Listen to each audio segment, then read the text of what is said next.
Hey guys, this is Joe coming to you today from the beautiful amphitheater in the ancient city of Beit Guvrin, where today we're going to talk about gladiators and the relationship that existed between Rabbinic Judaism and the common Jews and Roman practice.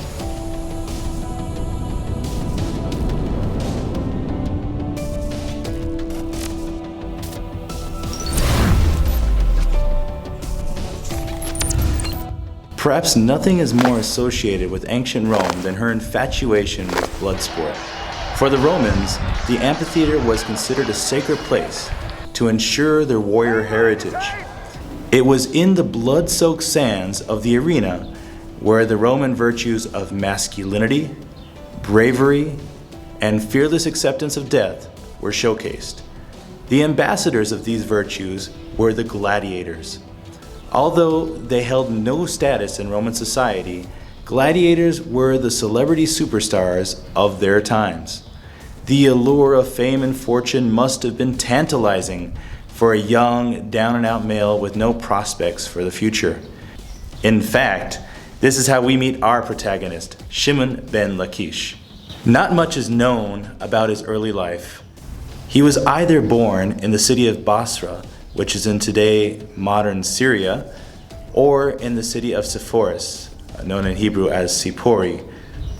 Sepphoris seems the more likely of the two, as the Talmud seems to reference the fact that he had a religious education and that he had seen Rabbi Yehuda Hanasi, Rabbi Judah the Prince, in his youth.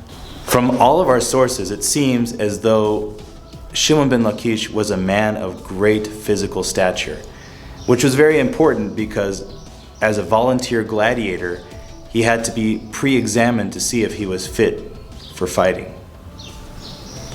At some point, he became desperate, according to the ancient sources, and he sold himself to the Ludi. Now, Ludi, according to the ancient commentators on the Talmud, was referring to cannibals. Although that may not be the literal meaning of the term, it surely was apt. The Ludi is coming from the Latin word ludus. Ludus could mean several different things depending upon the context, but one of the things that it was used to term were gladiatorial schools. And this is very important because there are few, if any, sources which actually speak about an account of somebody selling themselves to a gladiatorial school. Yet we find Shimon ben Lakish doing just that. According to the Babylonian Talmud, if a Jew sold himself to idol worshippers, he was obligated to be redeemed by the community. But that was only for a first-time infraction. If somebody was subsequently redeemed and then sold himself back into this slavery, this servitude, then as a punishment he would not be redeemed. It was only for a first-time infraction because people were desperate because of economic hardships and what have you. So therefore the community took upon themselves to redeem. And what's crazy about this is it seemed to be a recurring phenomenon.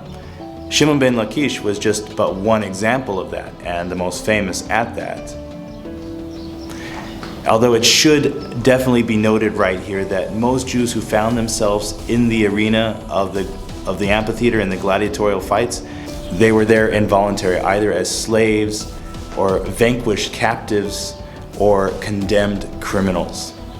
In the Jerusalem Talmud, Shimon ben Lakish, who is also known throughout Talmudic literature as Reish Lakish, alludes to the fact that selling oneself to the gladiatorial school, the Ludi, was for a great sum of money.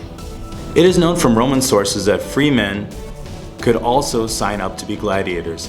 How long would they serve before they would gain their freedom? It really depended on a number of factors. Gladiators could win their freedom on the spot for a really gutsy performance. Although a younger gladiator would most likely fight again because they had just proven their entertainment value and the owner wanted to get the best bang for his buck. In general, the contract would last between 3 and 6 years, with the gladiator expected to fight at least 2 to 3 times in a year. Most gladiators did not make it past 4 years, meaning that they would be expected to fight in an average of 10 fights. In 1993, an Austrian team excavating in the ancient city of Ephesus found a mass gladiatorial grave of 80 bodies. The average age of the men that were found in that grave was about 25.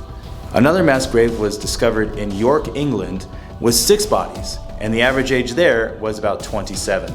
If infant mortality is factored out of the average Roman lifespan, the average age of death would be around 50. This would mean that gladiators lived less than half of the average Roman lifespan. This is despite the fact that the Ludi did not want their gladiators killed due to the investment involved. However, none of this was a concern for Shimon ben Lakish. He progressed in his training until the eve of his first fight. Aside from his training, he also possessed a little sack with a rock inside. Strange, but true.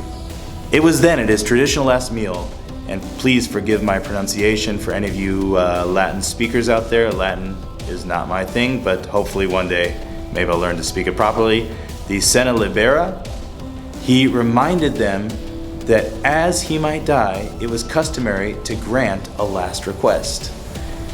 They, the owners of the Ludi, acquiesced, and he requested that they each sit on a chair and be allowed to be hit by his sack. For whatever strange reason, they agreed to this, and he put the rock inside and subsequently hit them and killed them all and walked out. How they agreed to this arrangement is beyond comprehension in my opinion, and the whole story could possibly be apocryphal or rabbinic satire on Roman society.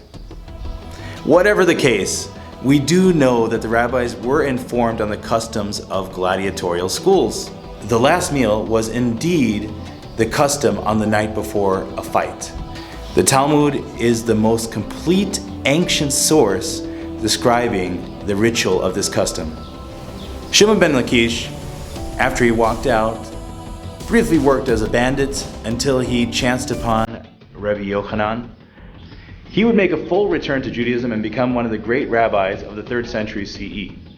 This duo are the primary authors of the Jerusalem Talmud. Thanks for watching. Hey guys, if you got benefit out of that, please make sure to like and subscribe and check me out on my social media platforms listed down below. Thanks for watching. Have a wonderful day.